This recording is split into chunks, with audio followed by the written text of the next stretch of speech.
Hello and welcome.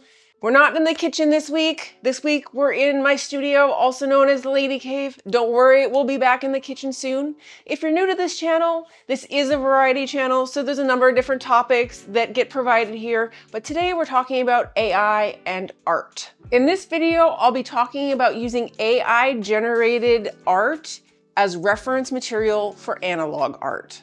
I'm hoping to generate some opinions, and I also hope at the end you'll go to my community page and take the poll where I'm gonna posit a couple questions.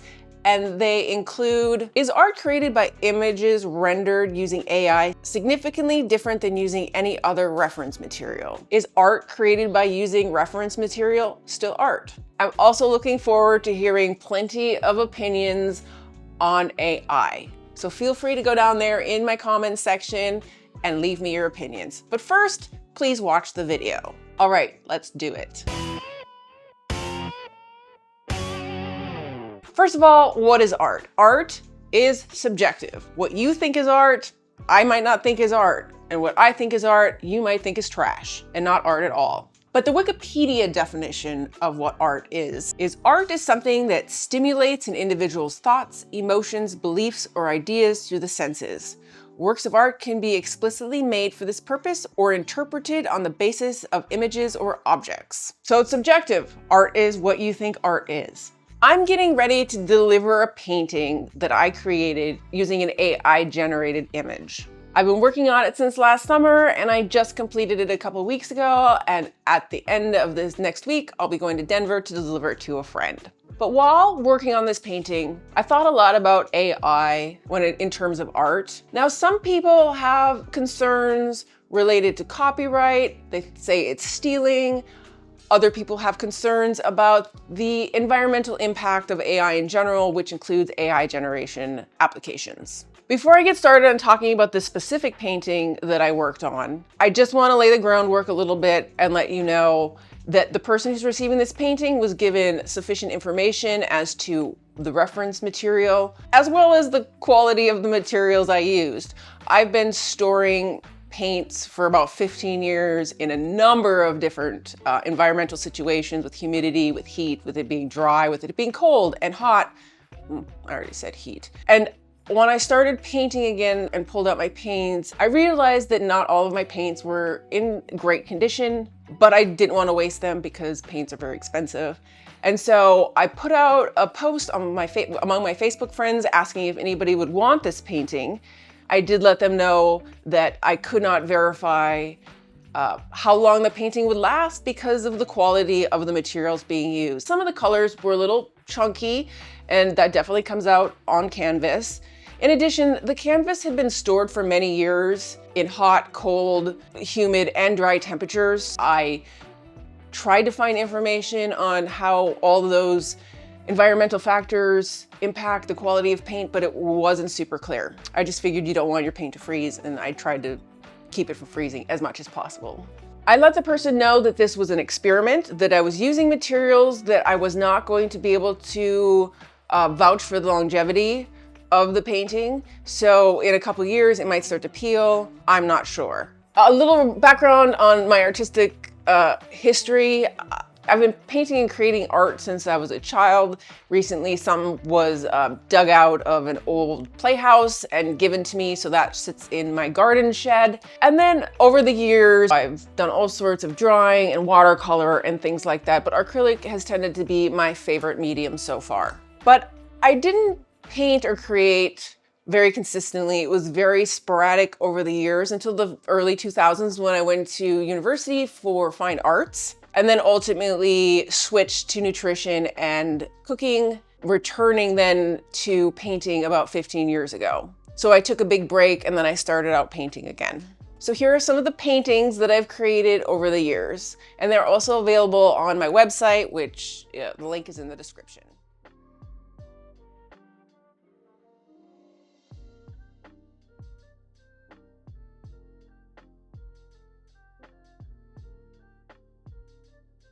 I guess when I was painting this one, I was channeling future AI. If you'll notice, it has 6 fingers on it, and it's actually, a friend actually owns this, and I just have not sent it to her in like 8 years. Sorry, Marissa. Before I get started, I just wanted to touch a little bit on my current standing when it comes to using AI in art. First, I have a 3-part series from last summer breaking down as many of the pros and cons of AI as I could find. The links to those are in the description below. Some of that content did relate to art. First of all, the AI, regardless of whether or not it's generated text, generated pictures, or generated video, which have all become very, very good, regardless of what type it is, it uses a lot of energy and it uses a lot of water. So really, how much water does any of these processes use? The study that drew my attention to this is a study done by the University of Texas in Arlington and the University of California in Berkeley, where they studied AI, and they determined to get your AI, specifically, I think in this case, they were studying with ChatGPT. So to get it to answer something like 15 questions, it took 500 milliliters of water, which on its head doesn't sound like a lot, but when you extrapolate that across many, many AI models and millions of people using it, it's gonna add up to a lot. And they determined that it used 185,000 gallons of water to train it alone. Now, to put that into perspective, that is enough water to cool a nuclear reactor, to fill 9.25 typical swimming pools, or provide water for 616 houses for a day in the United States, or to wash 1,850 to 2,176 cars. And that was just in the training of ChatGPT. I shudder to think of all the water that's been used since, with how much people are using it. I think this is probably my biggest issue. So I'm gonna move on because I don't wanna friggin' depress people too much more. Additionally, there are some ethical concerns, but we're gonna talk about the ethical issues right now in relation to creativity and art. The ethical impact of AI on art and creativity is a fascinating and complex topic that raises a number of questions and concerns. Here are some key ethical considerations related to the impact of AI on art and creativity. Attribution and ownership. As AI-generated art becomes more prevalent, there is a need to consider issues of attribution and ownership. Who owns the copyright to generated AI art? Should the AI system or the developer of the AI system be cited as the artist? These questions raise ethical issues related to intellectual property, creativity, authorship, impact of the creative process, and the sense of authorship and ownership. And then again, we've got bias, and this time we're pairing it with representation. AI systems can reflect the biases and prejudice of their creators, which can lead to discriminatory outcomes in art and creative expression. For example, AI-powered music composition systems may favor certain styles or genres of music or exclude certain cultural ethical perspectives. This raises ethical concerns about the fairness, diversity, and representation in art and creative expression. Also, it raises concerns about a homogenized environment where everything is just focused on one culture, one type of thing, and there's no culture. Boring. To me, that, when it comes to art, is probably a pretty big deal. And that ties right into authenticity and originality, as AI systems can generate art and creative works that mimic the style and techniques of human artists. This raises the ethical question about the authenticity and originality of AI-generated art and whether it can be considered true creative expression. I don't know when the right time to talk about how humans learn, and how it's very much like how AI learns. AI learns by analyzing the data around them, the experiences, and then coming up with a conclusion. The other ethical issue is access to the tools to be creative. AI tools and resources should be equitable and fair and not exacerbate existing inequalities. As AI continues to evolve, it is important for artists, creators, policymakers, and the public to carefully consider these ethical implications and work towards developing strategies that support creativity, diversity, and innovation, while also promoting fairness, equity, and human dignity. I just want to say, in terms of the access issues, the artistic tools, the analog artistic tools that we use, paintbrushes, paints, the things that aren't digitally made, there is also a lack of ability for people to get those materials. The price of art supplies over the last 10 years are not great. So they're already very prohibitively expensive.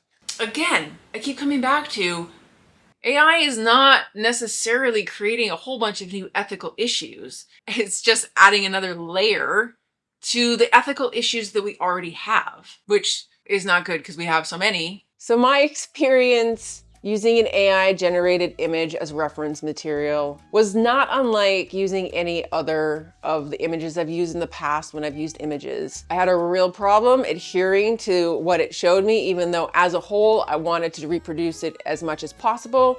I have reproduced one painting in the past,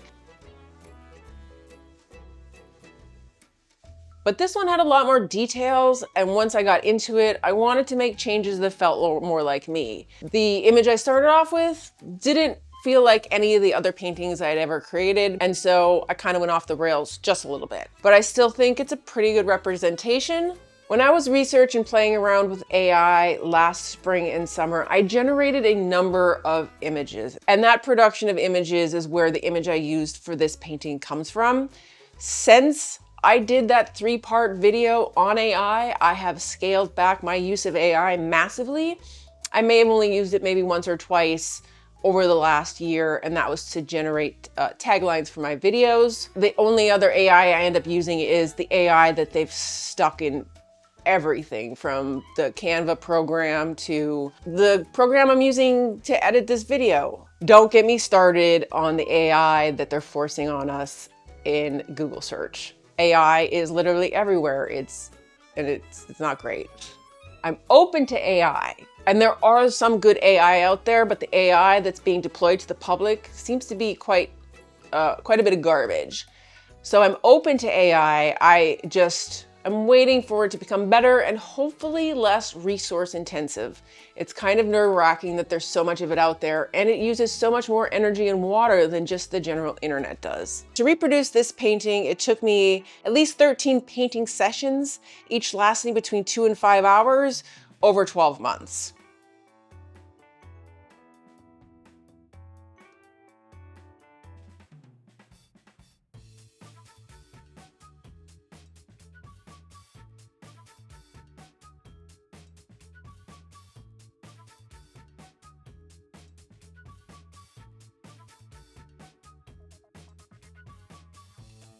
So the questions that arise, this painting aside, if it wasn't created by a human artist's hands, rather a generated prompt, is it still art? Is it art when you reproduced AI images? And if the source material was created by AI, is it art? Where is the line drawn?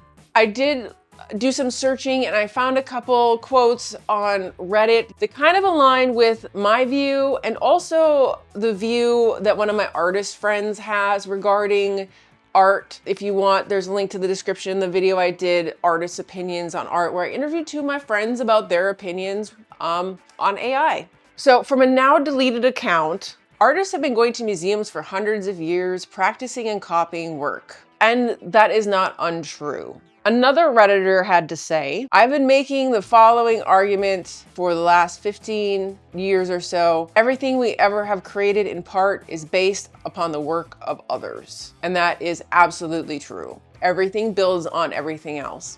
If you create the generative prompts, does that make the art yours, or is it still public domain? Is it ethical to sell art that you've created using AI generated reference materials?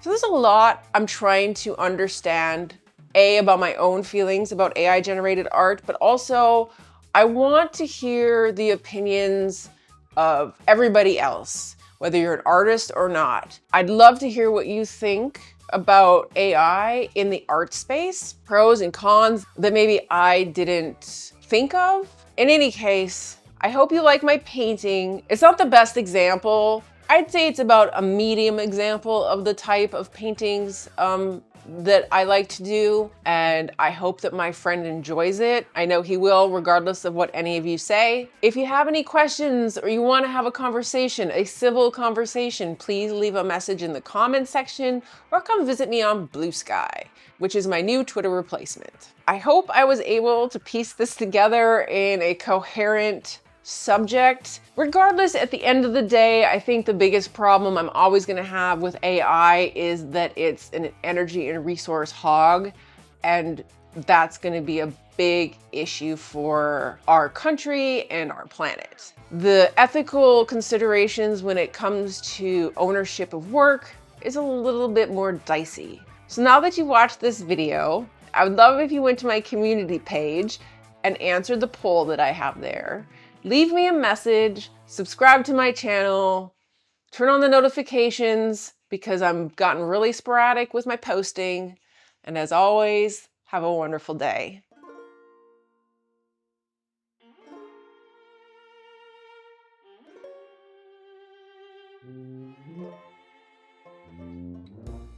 If you've made it this far, thank you so much.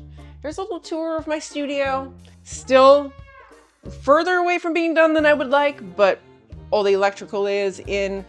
The state has approved the electrical in this room, and half of the mudding and taping is done, so I'm almost there. It's taking way longer than I would like, but life is busy, things happen. My space has been limited, but my hobbies are many.